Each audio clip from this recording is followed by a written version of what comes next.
विद्यार्थी मित्रों, आशा करता हूं कि आप सभी मजे में होंगे।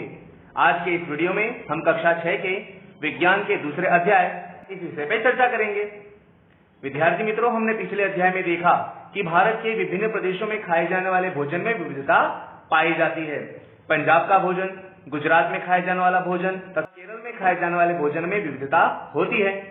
एक प्रकार के भोजन में चपाती, दाल और बैंगन का भरता हो सकता है तथा दूसरे प्रकार के भोजन में चावल, सांबर तथा भिंडी की सब्जी हो सकती है। इसी प्रकार किसी भोजन में अप्पम, मछली या सब्जियां हो सकती हैं।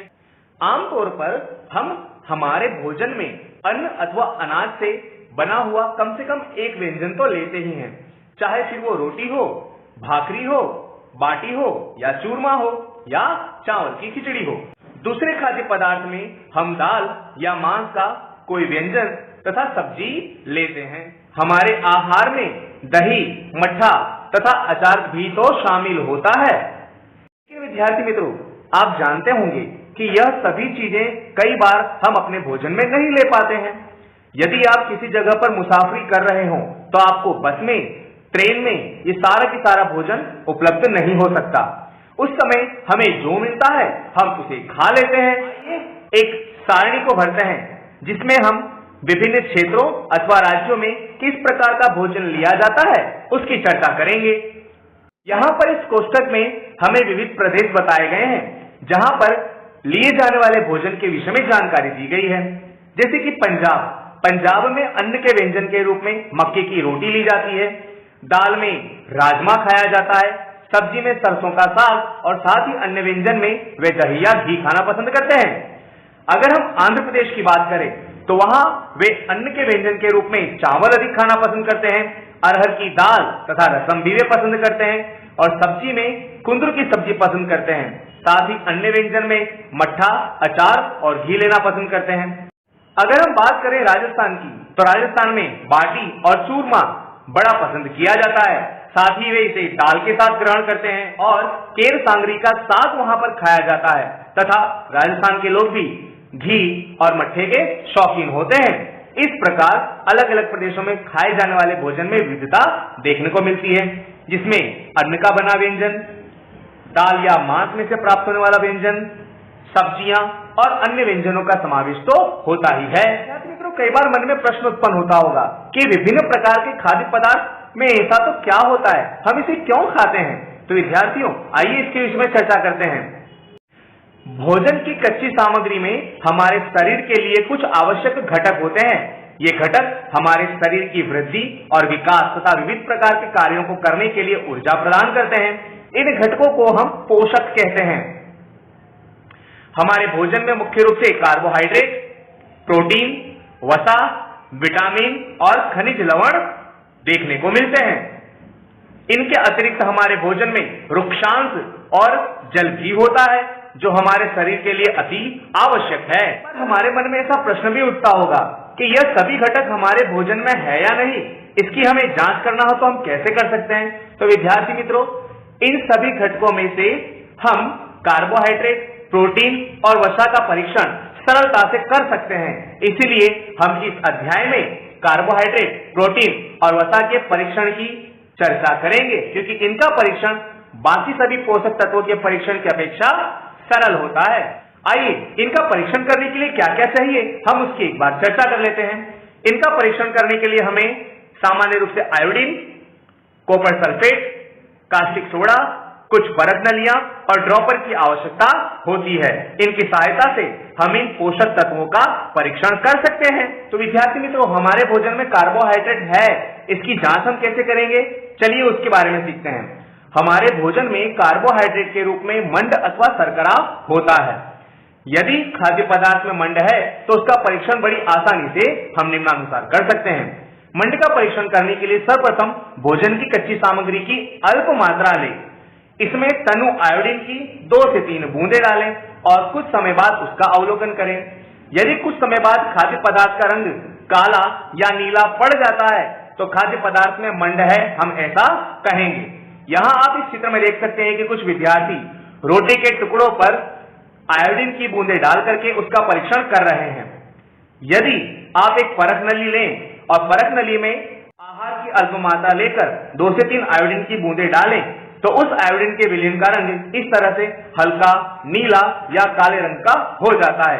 तो हम कह सकते हैं कि हमारे आहार में मंड की उपस्थिति है और मंड एक प्रकार का कार्बोहाइड्रेट है, अर्थात हम जो भोजन ले रहे हैं उसमें कार्बोहाइड्रेट की उपस्थिति है।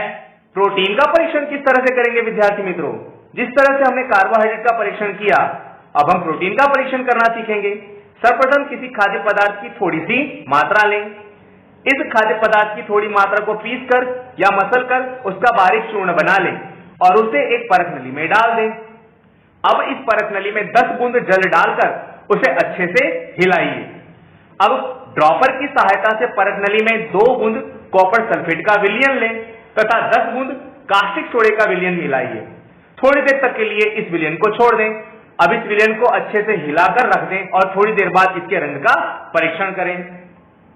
यदि थोड़ी देर बाद परख नली में रखे पदार्थ का रंग बैंगनी हो जाता है तो उसमें प्रोटीन की उपस्थिति है, हम ऐसा कह सकते हैं। प्रोटीन अधिकांशतः दालों, अंडे तथा मछलियों में अधिक मात्रा में पाया जाता है।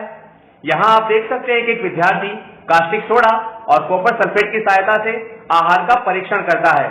यदि आहार में प्रोटीन है तो टेस्ट ट्यूब में लिए गए आहार के विलयन का रंग परिवर्तित हो जाता है और बैंगनी रंग का बन जाता है। अब हम जांच करते हैं कि वसा का परीक्षण किस तरह से किया जा सकता है। हम जो भोजन ले रहे हैं उसमें वसा है, इसका परीक्षण आपको करना हो तो आप कैसे करेंगे? इसके लिए हमें सर्वप्रथम खाद्य पदार्थ की अल्प मात्रा लेनी है। उसे एक कागज के टुकड़े में लपेटकर हल्के हाथों से कूट लीजिए। थोड़ी देर बाद कागज को सीधा कर उसका ध्यानपूर्वक अवलोकन कीजिए। यदि आपको कागज पर तेल के धब्बे दिखाई दे तो खाद्य पदार्थ में वसा है, हम ऐसा कह सकते हैं। यहां इस चित्र में आप देख सकते हैं कि एक विद्यार्थी ने मूंगफली के कुछ दानों को बारीक टुकड़ों में बांट लिया है और उसे कागज के टुकड़े पर रखकर कूट दिया है। और जब उसने इस कागज के टुकड़े को खोला तब उस पर तेल के धब्बे देखने को मिलते हैं, जिससे हम कह सकते हैं कि इस खाद्य पदार्थ में वसा की उपस्थिति है। कई बार हमारे मन में प्रश्न उठता होगा कि विभिन्न पोषक हमारे लिए क्या करते हैं? तो विद्यार्थी मित्रों, हमारे शरीर के लिए पोषक तत्व बड़े महत्वपूर्ण हैं। वे हमारे लिए क्या करते हैं, चलिए उसकी चर्चा करते हैं। हमारे लिए कार्बोहाइड्रेट मुख्य रूप से शरीर को ऊर्जा प्रदान करता है। हम दिवस दरमियान बहुत सारे काम करते हैं और इस विविध प्रकार के कामों को करने के लिए हमें ऊर्जा की आवश्यकता होती है। आप अगर खेत में काम कर रहे हैं या आप खेल रहे हैं तब उन सब के लिए आपको ऊर्जा की आवश्यकता तो होती ही है और यह आवश्यक ऊर्जा हमें कार्बोहाइड्रेट से प्राप्त होती है। वसा भी हमारे शरीर को ऊर्जा प्रदान करती है। वसा से प्राप्त ऊर्जा कार्बोहाइड्रेट की तुलना में अधिक मात्रा में होती है, अर्थात हमें कार्बोहाइड्रेट से जो ऊर्जा मिलती है उससे कई अधिक मात्रा में ऊर्जा वसा से प्राप्त होती है। प्रोटीन हमारे शरीर की वृद्धि बनाए रखने तथा स्वस्थ रहने के लिए जरूरी है। प्रोटीन युक्त भोजन को इसी कारण से शरीर वर्धक भोजन के नाम से भी जाना जाता है।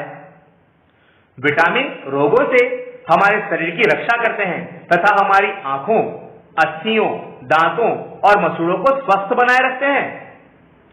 शरीर के उचित विकास तथा अच्छे स्वास्थ्य के लिए खनिज लवणों की आवश्यकता होती है।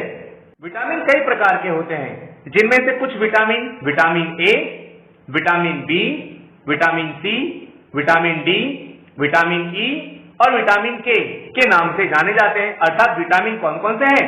ए, बी, सी, डी, ई और के।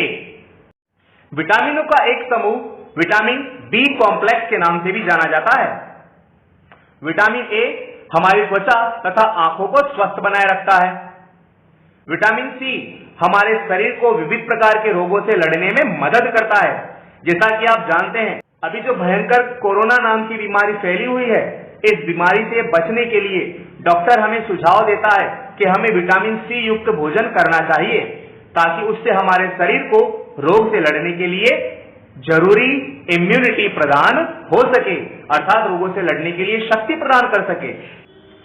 विटामिन डी हमारे अस्थियों और दांतों के कैल्शियम का उपयोग करने में शरीर को सहायता करता है, यानी हड्डियों और दांतों को मजबूत बनाए रखने के लिए विटामिन डी हमें लेना जरूरी है। तो विद्यार्थी मित्रों, आज के इस वीडियो को हम यहीं पे रोकेंगे। आपने इस वीडियो को देखा और आपने हमारे भोजन में रहे पोषकों के विषय में जानकारी प्राप्त की। कार्बोहाइड्रेट, प्रोटीन और वसा का परीक्षण किस तरह से करना, उसके विषय में भी जानकारी प्राप्त की। आप इस वीडियो को अपने अन्य मित्रों को भी शेयर करें ताकि वे इसे देखकर अधिक ज्ञान प्राप्त कर सकें। इस वीडियो को लाइक करें, चैनल को सब्सक्राइब जरूर कर लें और बाजू में लगे हुए बेल आइकन बटन को जरूर दबाएं ताकि जब भी हम कोई नया वीडियो अपलोड करें आपको उसका नोटिफिकेशन तुरंत मिल जाए और आप इस वीडियो को देख सकें।